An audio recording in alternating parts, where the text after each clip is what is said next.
Men Temur. Sharqdan to garbgacha yurish qilgan, ko'plab yurtlarni birlashtirgan, el-yurt tartibini barpo etgan sarkardaman. Biroq bugun anglaymanki, bu dunyoning boyliklari, saroylari va shon-shuhrati vaqtinchadir. Oxir-oqibat har bir inson singari men ham bir parcha kafanga muhtoj bo'lib tuproqqa qaytdim. Dunyodan o'tarkanman, mol-dunyo emas, nom va ibrat qoldi ortimda. Ey bugungi avlod!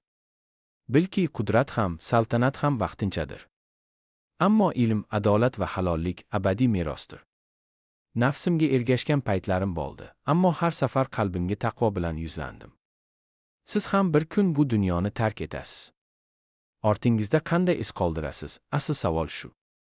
Qilich bilan yurt olinur, ammo qalblar faqat haqiqat bilan zabt etiladi. Zolim bo'lmang, adolatli bo'ling. Chunki adolat har bir davlatning ustuni, zulm esa har qanday saltanatning qulashidir.